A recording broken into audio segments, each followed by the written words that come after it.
বাংলাদেশের ফুটবল ইতিহাসের সবচেয়ে সফল ক্লাব ঢাকা আবাহনী। ১৯৭২ সালে প্রতিষ্ঠার পর থেকে ১১বার ঢাকা লিগ, ৫বার বাংলাদেশ প্রিমিয়ার লিগ, ১০বার federation cup, Swadhinata cup, Nagjee trophy, চামস কাপের মতো অসংখ্য শিরোপা আছে তাদের ঝুলিতে। বাংলাদেশের প্রথম ও একমাত্র ক্লাব হিসেবে ২০১৯ সালে খেলেছিল এএফসি ইন্টারজোনাল প্লে অফের সেমিফাইনালে। তবে সেই সব এখন শুধুই অতীত। সাম্প্রতিক সময়ে ঢাকা আবাহনী যেন হারিয়ে গেছে আটলান্টিকের অতল গভীরে। দলটা সর্বশেষ বিপিএলে চ্যাম্পিয়ন হয়েছিল আরও ৬ বছর আগে। ২০১৯ সালে বসুন্ধরা কিংস ফুটবলে আসার পর থেকে একবারও বিপিএলে চ্যাম্পিয়ন হতে পারেনি আকাশ নীলরা। উল্টো মাত্র বছর ৫ ধরে ফুটবলে আসা কিংসের কাছে শেষ ১০ বারের দেখায় ৮ বারই হেরেছে তারা। এই মৌসুমে খুব একটা ভালো অবস্থানে নেই বাংলাদেশের সফলতম ক্লাবটি। মৌসুমের শুরুতেই তারা বিদায় নিয়েছিল স্বাধীনতা কাপের সেমিফাইনাল থেকে বসুন্ধরার কাছে ৪-০ গোলে হেরে। আর মৌসুমের শেষ দিকে এসে ছিটকে গেছে ফেডারেশন কাপের সেমিফাইনাল থেকে সেই একই বসুন্ধরার কাছে হেরে। বিপিএলেও জাত অবস্থা দলটার। ১৫ রাউন্ড শেষে ২৬ পয়েন্ট নিয়ে পয়েন্ট টেবিলে ৩-এ আছে তারা। একে থাকা বসুন্ধরার সাথে তাদের পয়েন্ট ব্যবধান ১৪। অর্থাৎ শিরোপার জন্য কোনো লড়াই করতে পারেনি আবাহনী। চলুন দেখে নিই সাম্প্রতিক সময়গুলোতে আবাহনীর এমন বাজে অবস্থার কারণগুলো। নাম্বার ১, শক্তিশালী দল গড়তে না পারা। লিগ শিরোপা জয়ের জন্য দরকার শক্তিশালী স্কোয়াড, যেটা গত কয়েক মৌসুম ধরেই গড়তে ব্যর্থ হচ্ছে ঢাকা আবাহনী। বসুন্ধরা যেখানে অধিক অর্থ খরচ করে একাধিক তারকা ফুটবলারদের দলে ভিড়িয়ে শক্তিশালী দল গঠন করছে, সেখানে প্রতি মৌসুমে যেন কোনোরকম পার করার মতো দল গঠন করছে আবাহনী।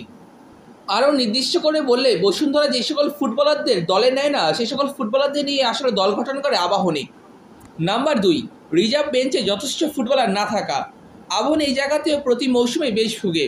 যখন নিয়মিত একাদশে থাকা কোনো ফুটবলার লম্বা সময়ের জন্য ইনজুরিতে পড়ে, তখন তাদের রিপ্লেসমেন্ট হিসেবে খুব একটা ভালো অপশন থাকে না দলের কাছে।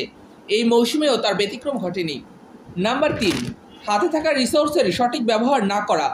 এই মৌসুমের দ্বিতীয় লেগে আবাহনীতে যোগ দিয়েছিলেন বাংলাদেশ জাতীয় দলের অধিনায়ক জামাল ভুঁইয়া।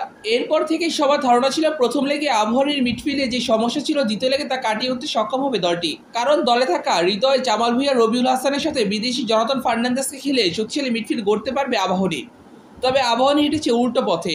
বিপিএলের দ্বিতীয় লেগে গেম টাইমই পাচ্ছে না জামাল ভুঁইয়া কিংবা রবিউল হাসান। দলে যোগদানের পর থেকে ৬ ম্যাচের মধ্যে মাত্র ২ ম্যাচে মাঠে নামার সুযোগ মিলেছে জামাল ভুঁইয়ার। বাকি ম্যাচগুলো সাইড বেঞ্চে বসেই দর্শক হয়ে কাটাতে হয়েছে তাকে। অন্যদিকে রবিউল হাসানও শেষ ৬ ম্যাচে পাননি যথেষ্ট গেম টাইম। তবে নাবিব নওয়াজ জীবন, মেহেদী হাসান রয়্যালের মতো ফুটবলাররা নিয়মিত গেম টাইম পাচ্ছেন দলে। সঠিক ফুটবলারদের গেম টাইম না দেওয়াটাও তাদের অবনতির অন্যতম কারণ। সবশেষে আবাহনীর এমন অবনতি দেশের ফুটবলের জন্য অমঙ্গল বলা যায়। কারণ ঢাকা আবাহনী, মোহামেডান ও বসুন্ধরা এই ৩ দলের ম্যাচ নিয়ে এখনও কিছুটা আগ্রহ দেখা যায় ফুটবল প্রেমীদের মনে। বিশেষ করে গত ২ বছরে আবাহনী বনাম বসুন্ধরা ম্যাচগুলো বেশ ভালো হাইপ তুলতে শুরু করেছিল ফুটবল প্রেমীদের মাঝে। দর্শকরা ২ দলের ম্যাচের নাম দিয়েছে বাংলা ক্লাসিকো। জমজমাট ম্যাচ, অসাধারণ সব গোল, মাঠের ফুটবলারদের মাঝে ফাইট, ম্যাচ জেতার অদম্য মনোবল সব মিলিয়ে বাংলা ক্লাসিকোর প্রতি আগ্রহ বাড়তে শুরু করেছিল ফুটবল প্রেমীদের মাঝে। তবে এই মৌসুমে আবাহনীর এমন বাজে পারফরমেন্সের পর সেই আগ্রহ অনেকটাই কমে গেছে মানুষের মনে, যেইটা দেশের ফুটবলের জন্য দুঃখের বিষয়। ঢাকা আবাহনী যদি নিজেদের গৌরব পুনরায় ফিরে পেতে চায়, তবে নতুন মৌসুমে শক্তিশালী দল গঠনে মনোযোগ দিতে হবে তাদের।